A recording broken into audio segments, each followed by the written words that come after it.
Dans certains pays européens, on voit apparaître une nouvelle forme d'antisémitisme avec des immigrés musulmans qui se montrent extrêmement agressifs envers les juifs. La ville de Malmö, en Suède, nous a donné un exemple. En se promenant dans la rue, un juif orthodoxe s'est fait traiter par des islamistes de « sale juif qu'on a oublié de gazer ». L'hostilité envers les juifs est telle que certains n'osent même plus afficher leur identité religieuse dans l'espace public. Ils troquent la kippa contre la casquette de baseball. D'autres ne supportent plus cette situation et tournent tout bonnement le dos à l'Europe. Nina Treusner passe ses derniers jours à Malmö, sa ville natale dans le sud de la Suède. Cette juive de 21 ans abandonne son poste d'institutrice dans une école maternelle pour aller vivre en Israël. En Israël, tous les Juifs se sentent en sécurité. Ce n'est pas le cas à Malmö. Ici, les Juifs ne sont pas acceptés. Elle ne veut pas nous recevoir chez elle, dans sa famille.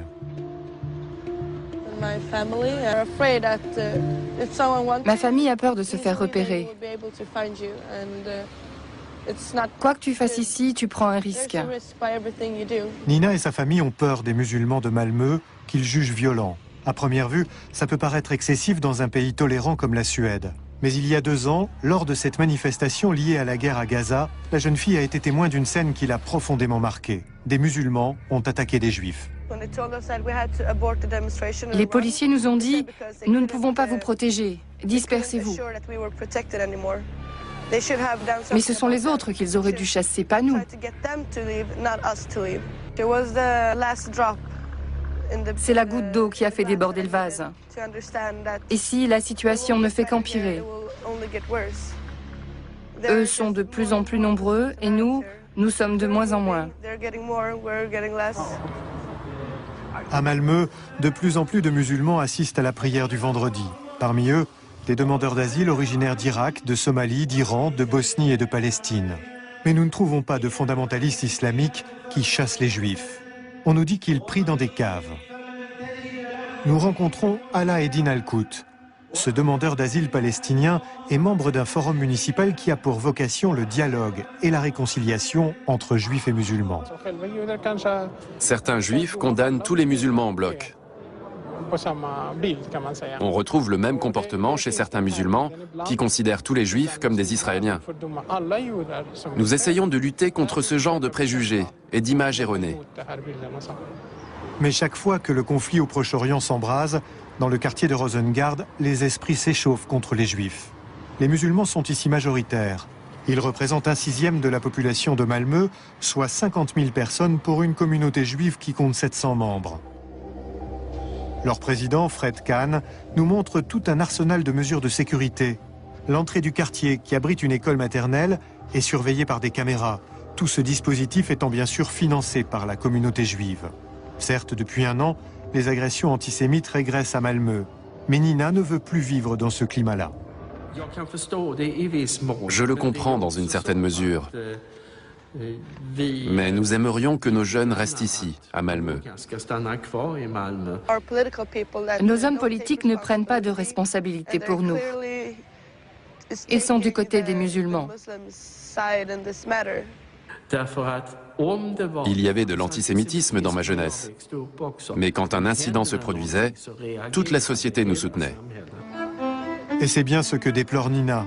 Elle n'accepte pas que le maire de Malmö se dérobe en disant « Les Juifs devraient prendre des distances avec la politique d'Israël. Ça atténuerait la colère des agresseurs antisémites. »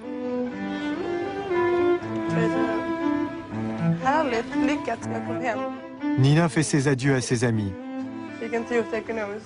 Je ne reviendrai plus jamais à Malmö. Facile à dire quand on est jeune. Mais le fait est qu'aujourd'hui, beaucoup de Juifs ne se sentent plus en sécurité en Europe et veulent émigrer.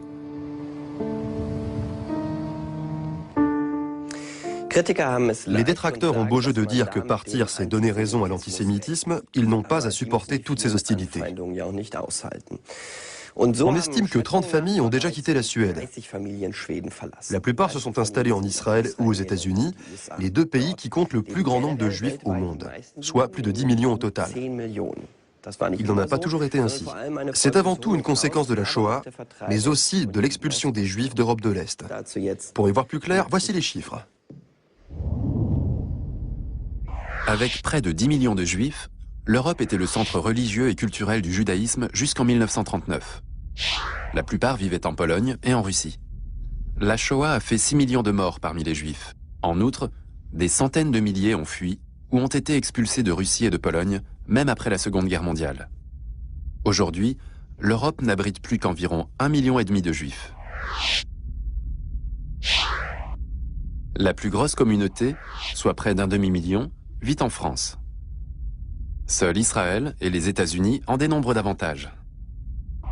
Quelques 300 000 Juifs résident en Grande-Bretagne, et ils sont environ 120 000 à s'être de nouveau installés en Allemagne. Partout en Europe, hormis en Allemagne, les communautés juives se réduisent comme peau de chagrin. À Anvers, surnommée la Jérusalem du Nord, on recense encore 20 000 Juifs qui vivent aux côtés de 300 000 musulmans. Et le commerce du diamant n'est plus entre leurs mains, mais entre celles des familles indiennes.